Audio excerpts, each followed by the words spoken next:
What's up, Gearheads? Jared here from Gearhead Grind, bringing you another episode today, or at least gonna try to. It is pretty windy out, and so I haven't recorded much just because the wind's been annoying, and I haven't really been doing anything that's like great to film necessarily. But I'll take you through what I've done on the K75, aka Stubbs project so far. It is exciting. I have parts, so basically all I need is time right now to get everything together and to start really getting this truck on its axles, basically. So I'll kind of recap some stuff I covered in the previous video and then take you through where I'm at right now. But basically, I'm doing the fuel cell mounting. I am just waiting for some tube couplers on that because I've kind of a weird way I need to mount it in there. But it's in place, and so I'm ready to get the axle under the truck and make sure I do not run interference on the fuel cell. That's actually a big concern because of how short this project is and how large of a fuel cell I'm running, and see if I have to move it somewhere else. Hopefully not. But yeah, let me take you through it so far, and we'll go from there. All right, so this is the back of the truck. Plenty of space up there, but there's not enough space in front of the axle for the fuel cell to go, and it's really deep. So the rear of the truck is definitely the best space for it. Plus, this is going to be an all-purpose truck, so if I'm out in the desert, you want as much weight rear of the axle as you can to kind of keep the front up and keep it floating over stuff. So basically, I'm putting the rear, the fuel cell all the way in the rear here. So what I did, if you can see down there, is there's a crossbar. So that's actually part of my rear bumper, but the fuel cell is going to be sitting on, it's an 1 3/4 bar running there. And I had to leave this amount of space because of the little flange down here in order to be able to actually lift the fuel cell up and out if needed. So that's going to be a pain, but it is possible to lift out when that time comes. And then I'm going to be building, not until I start cycling the rear axle and I know everything's going to be good, but then I'll be doing some straps basically that go across the top to hold everything down. But for now, I just need to get it kind of in a good spot to start running this rear axle here. And over on the side, all right, so here is the bottom, the fuel cell mount itself. So there's 1 3/4 tube up there, and then 1 1/4 tube running, that's actually holding the fuel cell in place. And there's also some 1/8" plate in here. So this one is actually a piece of angle iron because there's a 90-degree bend in the fuel cell here. And then up front, there's some 1 1/8" plate. Let's see if I can get under there. That's on the front part of it. And the reason I'm running the tube is just for strength, you know, in case I actually, if this thing gets dragged, it's going to be strong enough to carry the weight of the rear of the truck, or at least drag it over it and not cave in the fuel cell here. And then on the side, this plate is just to locate it side to side basically and hold it in. I flared the top so that when I drop the fuel cell in, it locates itself there. And then once I know everything's going to fit well, I can actually like contour this a little bit and make it prettier if I want, once I know everything's going to clear. Because the main thing I'm worried about is with the rear axle traveling up and down here, and the little bit of play that you get from the leaf springs themselves when you're at full droop side to side and full articulation, is making sure the rear diff cover of my big 14 bolt isn't going to come in contact with the fuel cell here.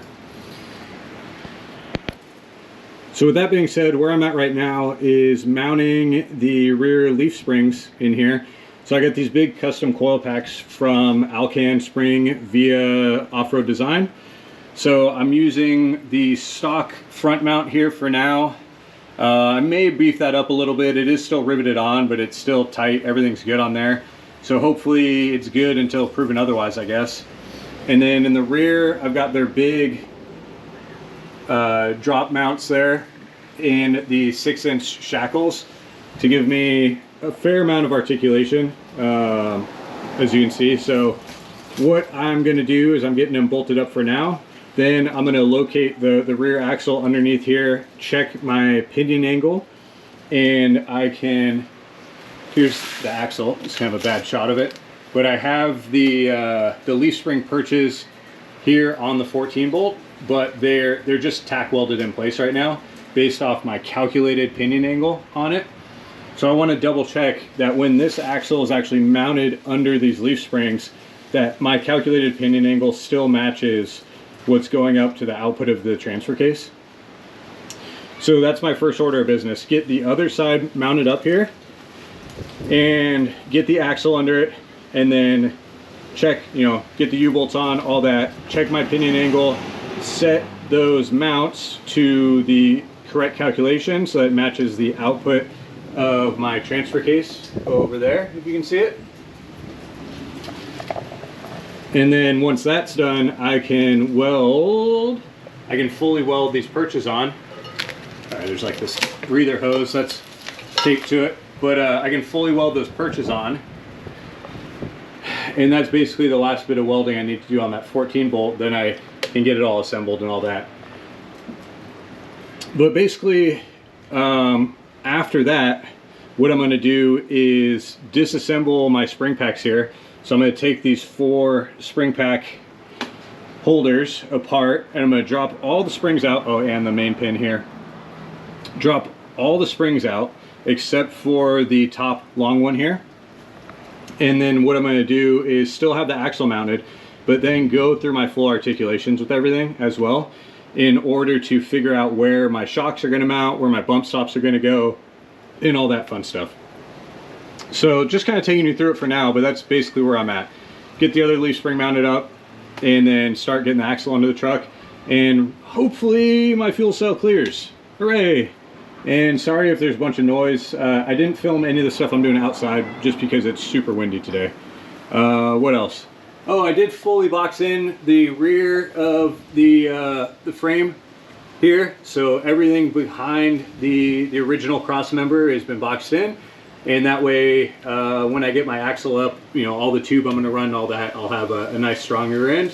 And then I'm going to box the center section eventually, and also get my my rocker guards on here, my rock sliders going as well. That's where we're at for now. All right, so just saying all that's making me fairly exhausted. Hopefully I can do at least the majority of that today. So getting that leaf spring on, getting the axle under, figuring out pinion angle, and then probably tearing apart the leaf packs. Don't know if I'll get through the articulation and testing. But I'll take you guys through it. And then right now, I'm also going to show you my shocks. I'm so excited for these. They're going to be awesome. So let me show you the suspension package I'm going to be running on this bad boy. All right, super stoked about the suspension I'm going to be running on this truck. So for those of you that don't know about my other projects, I've run Fox suspension on everything since I first started building trucks. So my first Silverado build had Fox shocks on it. My current Duramax has Fox remote reservoir shocks on it. My Can-Am had built Fox shocks on it for racing. And now Stubbs is going to have Fox shocks on it. A little bit of brand loyalty. Kings are awesome. Literally nothing against them at all. I just, gonna stick with what I know. So with that being said, here are my big old Fox shocks for the Stubbs build.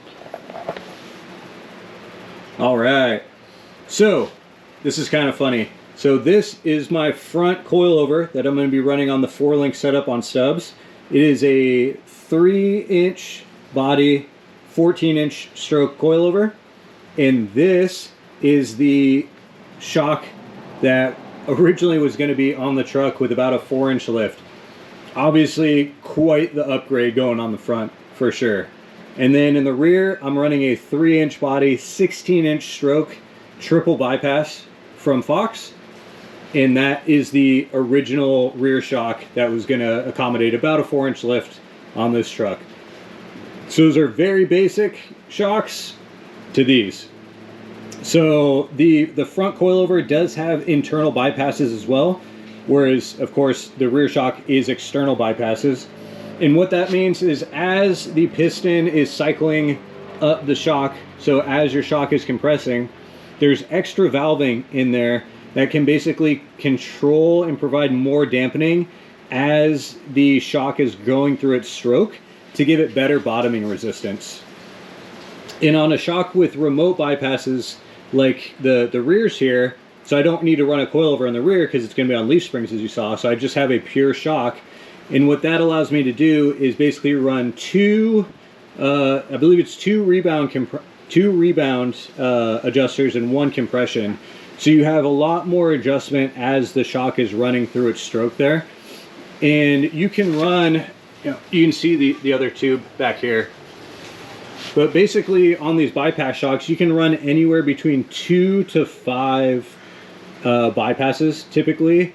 For now, I mean, this 3-tube bypass is going to be enough for me and what I'm using it for so far. I would only go like a 4 or 5 if I knew for sure I was going to be racing, and then you can go larger in the diameter of the shock body and all that. But for the weight of the truck, what I'm cycling, all that, these are going to be a great option for me and give me tons of travel as well as adjustability for what I need. So now that you've seen the shocks, you understand that packaging is going to become an issue, especially in the front. In the rear, I'm basically going to build tube work that's going to go in the bed, and those bypass shocks are going to mount directly to some tube that I'll have. And then in the bed, I'll also have a full-size floor jack mount, probably dual batteries back there, toolbox, stuff like that for off-roading, and a full-size spare. So I'm going to use all of the space in the bed available, and that'll of course happen in a future video of seeing exactly how I mount those. And then in the front we have some tubes. Sorry for the contrast behind me. Let's see if I can get to it over here. So I've got some tubes pre-bent up from Off-Road Design that we need to land down here. So it's going to get real busy. I'm going to need to change wiring locations and all this. This truck has already gone through several iterations. So I'm going to need to relocate this fuse block and completely change how I'm routing wiring, as well as changing the steering here. I'm probably going to have to build in more flexibility into the steering, because this coilover, the big coilover, is going to have to come up basically right here-ish or so. So yeah, it's about to get real fun. But for now, I'm going to be focusing on the rear, and I'll take you through the rest of that shortly. So, leaf spring hung, and the axle has now been bolted up. And what I did is I broke off the perches that were tacked on because they were actually too narrow. So one thing with the new hanger is it pushes the width out more. So basically there's a difference in the width at the rear of the leaf springs and at the front. Which I wasn't aware of because I had measured and tacked it on before I initially got the parts for the leaf spring hangers. So what I'm going to do now is, I've centered the axle between the springs, so we're all good there on our side to side. And I'm just going to put the floor jack under the front there, and basically I'm going to take my little digital angle finder, and I'm going to put it on. I'm going to get a straight edge and basically get it, the pinion straight up and down on the axle, and measure across the face there, and then do the same on my transfer case over there. And so I'm going to obviously check the transfer case first, and then do the pinion angle on the axle and make sure that they are the same angle, and then I can get these guys welded up. And once that's done, basically I just get to take this off again and in order to pull the leaf pack apart and then do my articulation test. But we're looking good so far on, this is going to swing up and back. So I need to do the articulation test to make sure that we don't have contact, but we've got a good amount of space. So you can see this is basically fully drooped out here. And this is approximately 6 inches between the mounting points here. So when that goes up, I mean, I have over 6 inches of space from the rear the ring gear to my fuel cell there. So I'm pretty confident that everything's going to clear, but I'm still going to test it before I final weld everything, of course. So yep, that's what we're going to do now. We're going to measure our angles and go from there.